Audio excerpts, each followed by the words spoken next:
Imagine a bridge that spans thousands of miles and hundreds of years.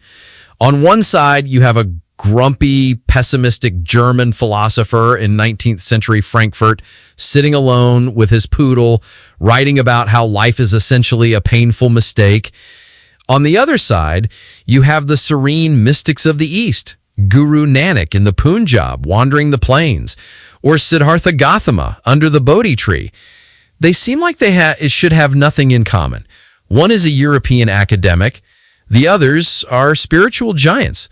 But if you listen closely to what they are actually saying, they are singing the exact same song.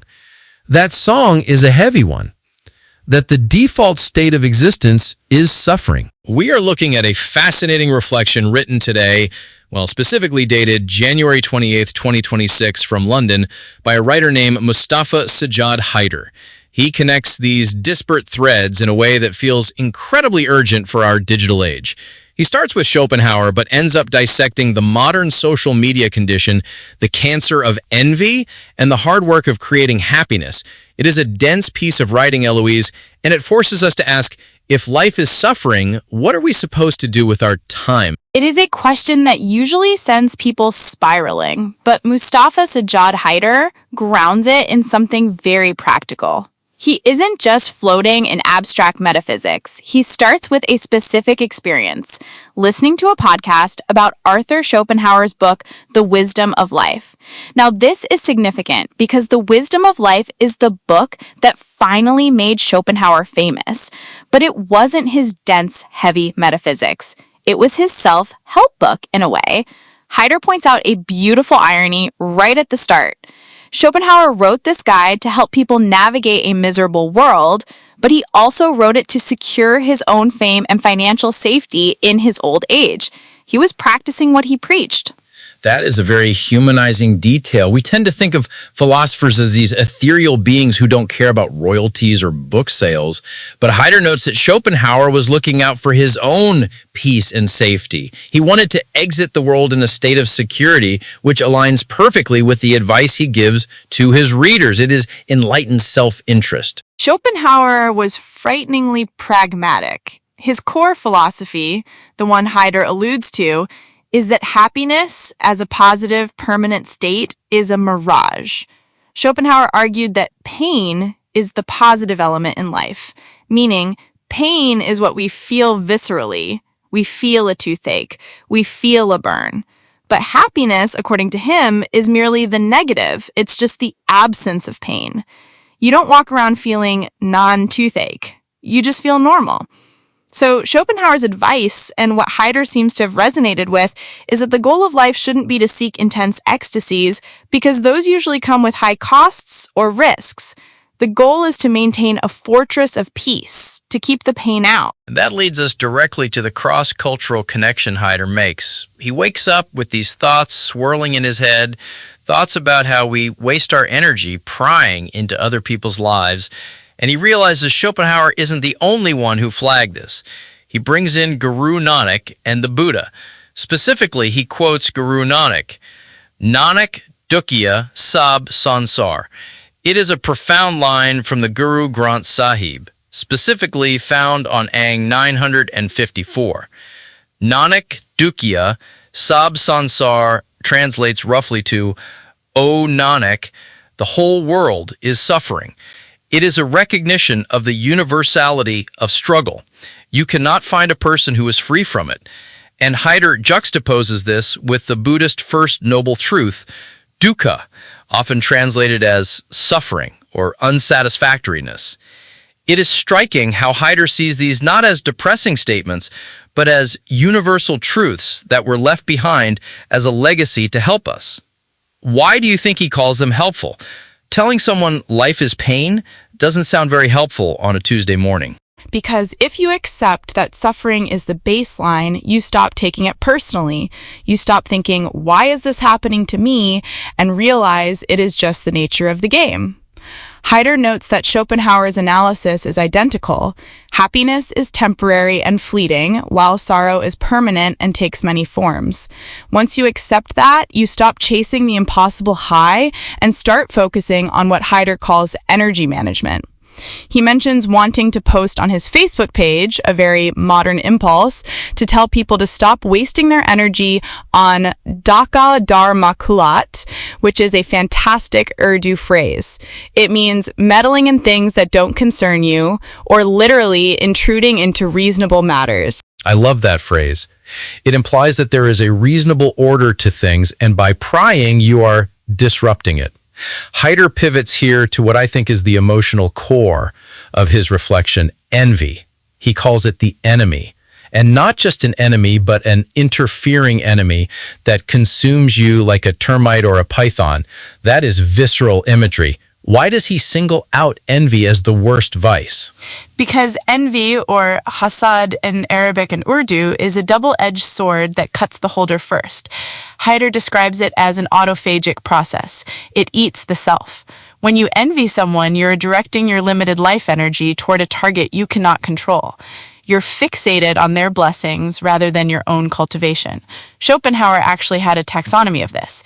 He said, envy is human, it is natural to compare, but schadenfreude, the delight in another's misfortune, is diabolical. It is the worst trait in human nature. Haider's text mirrors this Schopenhauerian distinction perfectly. He says the envious person destroys their own peace and actively seeks to harm the other. It is a lose-lose scenario. He brings in a theological anchor there, too. He quotes the Quran, specifically Surah Al-Falaq, and from the evil of the envier when he envies. It's interesting how he weaves religious scripture with German pessimism. It shows that this isn't just an intellectual problem, it is a spiritual hazard. Surah Al-Falaq is a prayer for protection, and specifically, verse 113.5 highlights that the envier is a source of external evil that you need refuge from. But Haider flips it to a degree. He's warning the reader not to be the envier. He says, seek refuge from the evil of the envier, but his advice to the reader is, don't let this beast consume you. He compares it to a python swallowing a person whole. If you're busy watching someone else's life, you're being digested by your own resentment. There is a specific piece of advice he derives from this, which he credits to Schopenhauer but applies to his own life. He talks about dealing with fools or difficult people. He uses the phrase kani katra jana, which means to slip away or avoid them entirely. Is this consistent with Schopenhauer's actual philosophy? Was he an advocate of ghosting people? Oh, absolutely. Schopenhauer was the original advocate of social distancing. He had this famous concept of the hedgehog's dilemma.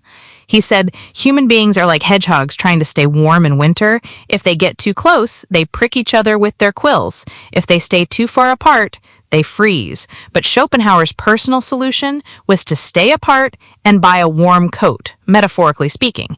He believed that a person of high intellect or inner wealth should minimize their interactions with the bipeds of society. He viewed socializing as a compromise we make because we are bored or empty inside. Haider captures this perfectly when he says the solution is just to avoid them, to step aside. Don't engage, don't argue. Just kani katra, take the side path. That connects back to the point about energy. If you are arguing with a fool, or if you are obsessing over someone you envy, you are leaking energy. Haider says your life is an extremely precious thing. It is not something to be wasted. That feels like the antidote to the pessimism. Yes, life is suffering, but it is also precious.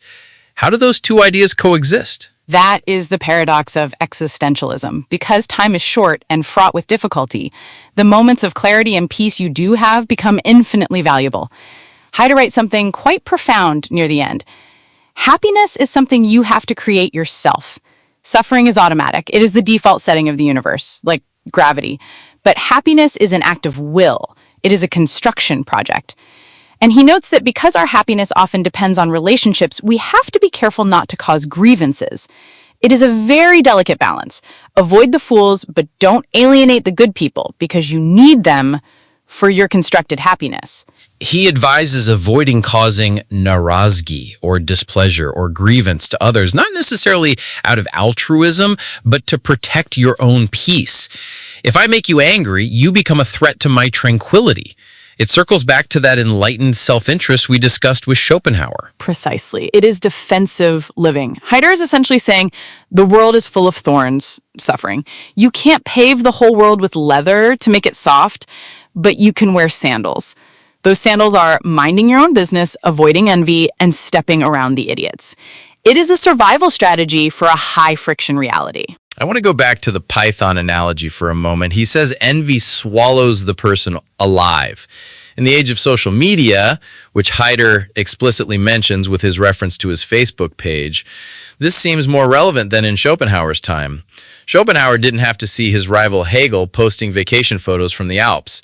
How does the digital age amplify this termite effect Haider describes? It puts the termite infestation on steroids. In Schopenhauer's day, your scope of comparison was your neighbors or your professional circle.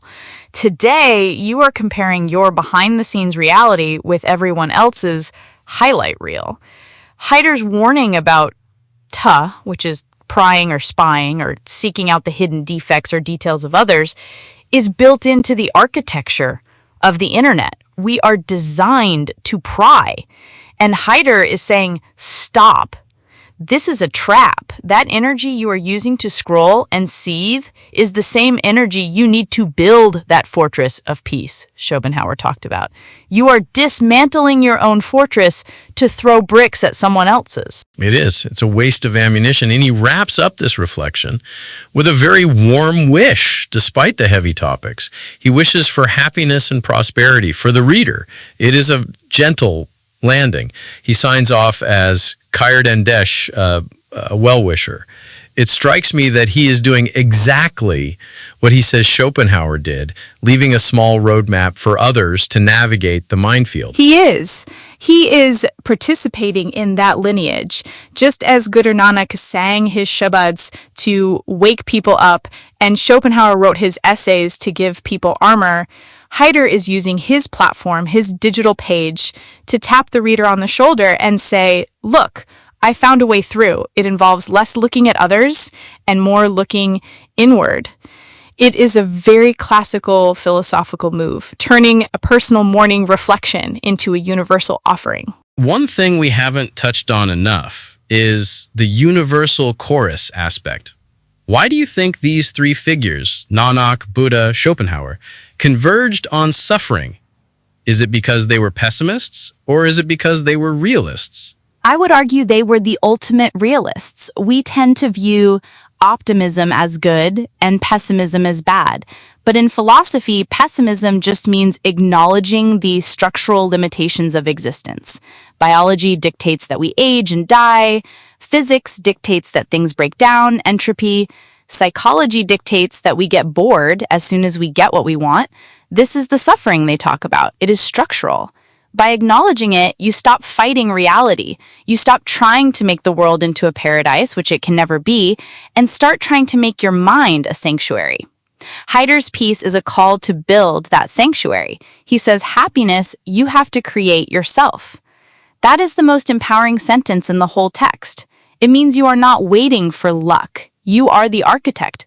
And the materials for that architecture are silence, focus, and a lack of envy. It is a subtraction method.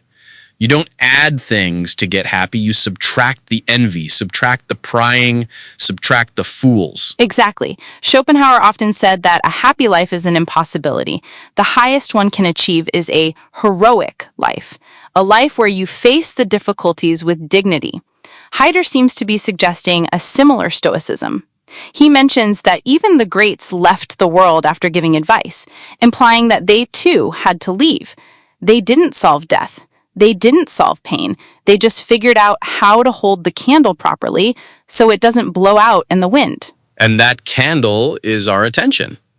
If we let the wind of other people's business blow on it, we go dark.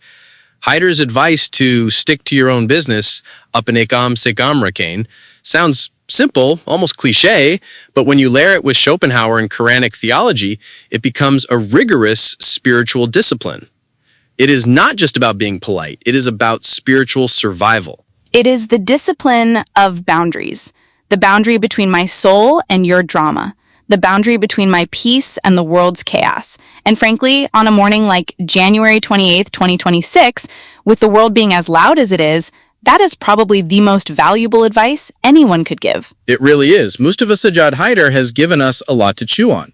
From the forests of Germany to the plains of Punjab to the digital screens of London, the message remains consistent. Life is hard, people can be difficult, envy is a trap, but you have the agency to carve out a quiet, meaningful corner if you just stop looking over the fence.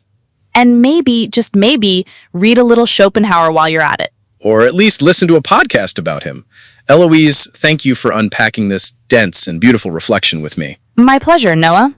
And to our listeners, as Haider signed off, we wish you happiness and prosperity, but remember, you have to create that happiness yourself.